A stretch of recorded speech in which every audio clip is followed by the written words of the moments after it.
Today we're going to experience a true Kiwi day.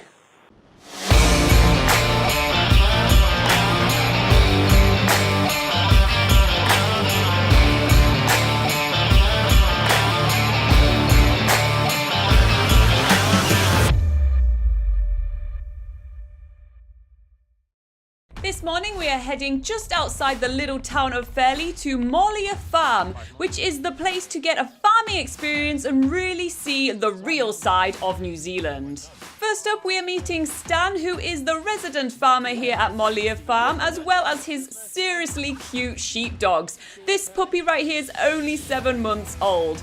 And because this is a working farm, the first thing that we are going to see today is a live demonstration of rounding the sheep. We head to this huge sheep field full of sheep where Stan is giving commands to the sheepdogs, which in turn are commanding the sheep to round up into small huddled groups.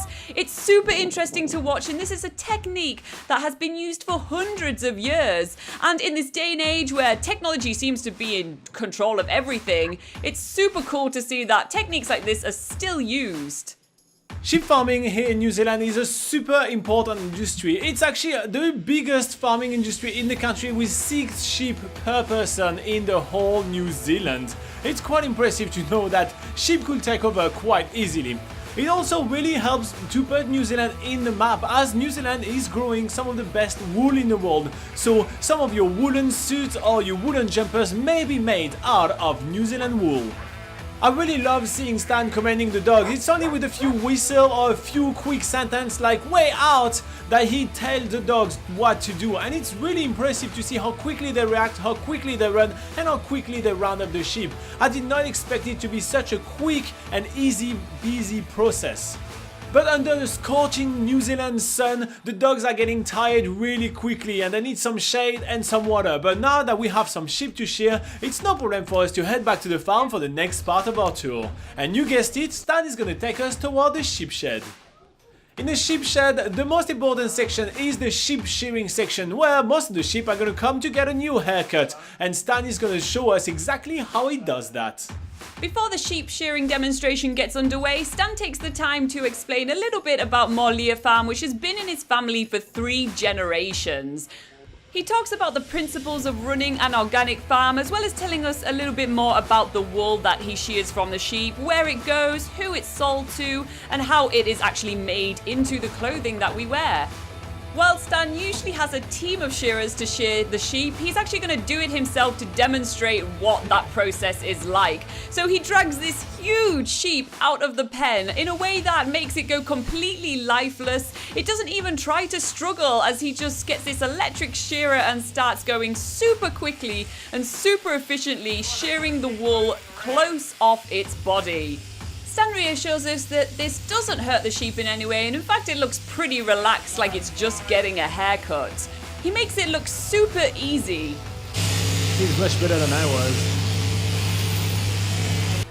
I'm really impressed by the huge amount of wool that Stan is getting out of this sheep.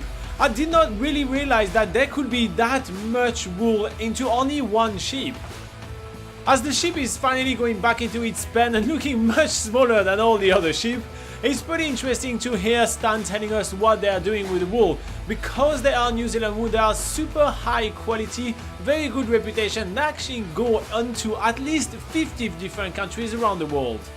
But there is heaps more to see around the farm. First up, before we ourselves get fed, we need to feed the animals. And there is an oversized calf that wants some milk, and there is a baby lamb which is begging for some milk as well.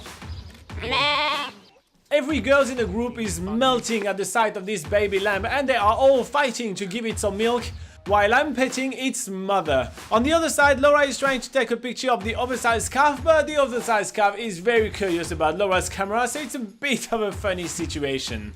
But it's time for us to head toward the kitchen, because some yummy food is coming out of the oven. And just baked some delicious scones and a lot of yummy treats for us for what is called afternoon tea here. It's basically a snack in the middle of the afternoon and a great excuse to stuff ourselves. There is some sausage rolls, there is some scones, there is some cream, there is some jam, and we are helping ourselves and going to enjoy them in the beautiful garden at the back of their farmhouse. Everyone is going nuts for how delicious Angie's food is. It's all homemade, it's super amazing, and she's not only made enough for seconds, but she's made enough for thirds. And she says that she doesn't want anyone to leave until it's all gone, so we are not complaining about that. And just as an extra treat, Angie is also preparing the traditional Kiwi dish, which is pavlova.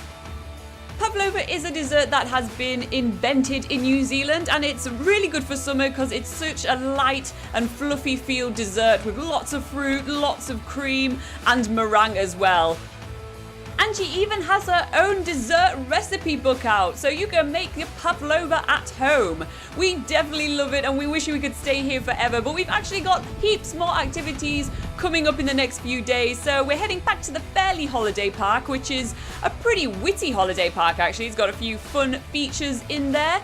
But just to make this Kiwi day slightly more Kiwi, Robin and I decide to have ourselves a proper Kiwi barbecue.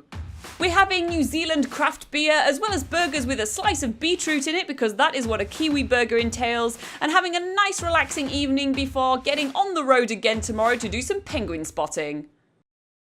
Stan gets hold of the shearers and starts going